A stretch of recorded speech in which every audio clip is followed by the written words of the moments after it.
Hello, hello, hello, hello.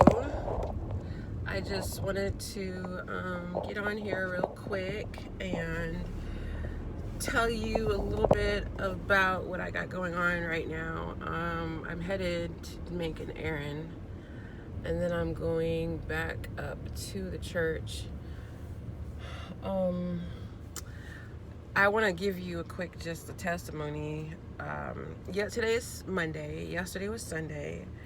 And I woke up with a lot of energy. I did a really, really good workout. I had breakfast. I did a really good workout. I've been working out more at home with my dumbbells and my barbell and my thigh masters and stuff. So I definitely got it in. I'm not sore this morning for some reason, but I really was working out my barbell, and I had like, let me see, 50, 60, 70 pounds that I was doing deadlifts and squatting with. So after that, I got outside and I cut the grass. And afterwards, I was beat. Like physically, I just was beat. And so my yard is not that big. My front and backyard is not that big, but I have a regular push mower, and it just did something to me. So I took a nap. And you know how like you're taking a nap, but you're not really asleep. You're just laying there. And so that's what I did for like 2 hours. And I had a webinar. And so God is so good. He's giving me so many speaking engagements that this one I just wasn't ready for. I had some notes that I was going to talk about, that I could refer to, but I was not ready for the webinar. I had, been speaking, throughout the week or whatever, and I was kind of tired, and that day from all the physical strain, I just prayed. I said, Lord, I'm not ready for this webinar. And, I'm tired, I'm sore, like, I can't, I need you, Lord. And that's exactly what I said to him. I was nervous. I'm grateful that God is giving me more speaking engagements or, like opportunities to speak. And I'm very thankful for that because it's giving me practice in being a better speaker. It's giving me, it's getting me used to speaking in front of people, even though it's virtual right now. So the nervousness, it's transforming. It's going from being nervous, kind of being excited, but I still have some nervousness. And God is so amazing. That webinar was long. They usually are, but he worked it out. And when I saw the playback of it, like, you couldn't even tell I was nervous. And I'm just so grateful because it looked as if I was well prepared for it. And that was nothing but the grace of God. And I am so grateful to him for doing that, for making that for me. And so this morning and last night, I just was like, Lord, thank you so much for standing in the gap.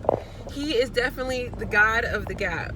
Another thing I'm thankful for is, you're probably going to think I'm mean. I'm not, but I've been doing foster care for several years, and my last little girl that I had for a very long time, she went home in December, and so I do miss her. I wanted to keep that little girl. I had her for, it was almost a year I had her for, and she was my baby. That was my little baby. That was my little fat baby. The fattest little baby. She had these thick little thighs and a chubby little face and a big old belly, and I fed her. Oh, I loved feeding her because she was so stinking cute and greedy. That was my baby. But anyway, she went home in December, and she just was so amazing to me. I'm just so grateful. Even though I didn't get to keep her, she went home with her mom, which is amazing. She, these kids belong with their biological families, and so, I miss her, even thinking about it.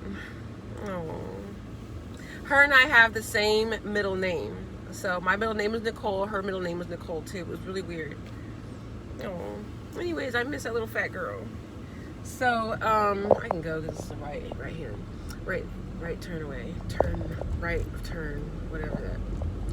But anyways, the Department of DHR, Department of Human Resources, called me or texted me this morning, one of the social workers, and they had been these last 2 weeks or whatever, like, in my area, foster care, the kids that go into care, they come kind of in spurts. So a long time will go by, you won't hear from anybody, then all of a sudden, you know, a lot of kids are going into care. So it's like, it's a weird thing. So right now it's the season of a lot of kids coming into care. And I think it's because of tax time, it's because of the stimulus money. All this money is coming out from the government for the stimulus package, which benefits a lot of people, but also, you know, in the whole drug community, it's an influx into the drug community. So people are getting their refund checks for their tax returns. People are getting their pandemic, their third pandemic payment. And I believe a good reason why I'm getting a lot of calls for foster kids is because all this extra money is being poured into the drug community and it's causing problems. So anyways, I was called about a little boy that was found last night wandering around town.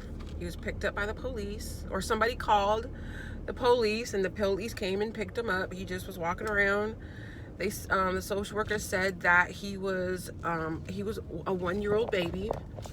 And the first thing that came to mind, it was still kind of fresh, it just happened last night, was that his mom or his caretaker probably, you know, was having a good time, high, drunk, and passed out, and the baby got away. So I told the social worker, I said, yes, you know, I'll take him, because I knew eventually, you know, his mom would probably, you know, sober up and realize that, you know, her baby got away or whatever. And so I told the social worker yes. And then sometime later, the social worker, she messaged me back and she said the mom just left. She said the boy was 2, and that was it. The mother wouldn't give any her personal information. She wouldn't tell the little boy, the little baby, his personal information, like his name. And so with that information, I initially said yes to taking the baby. But, you know, I am a single mom and I found my purpose, and it sounds like it's going to be a long-term placement, not just something for a couple days. And what I initially thought it would be maybe for a couple of days. You know, I thought that the department, you know, that somebody would come forward, hey, that's my baby, and they'd probably get a slap on the hand and they'd give the baby back to them, but they would monitor him. But it sounds like she willingly gave him up to the department, and that happens. I've seen it before. You know, I'd rather women and men give up their children to the services instead of selling them or abusing them or giving them to somebody that's gonna mistreat them.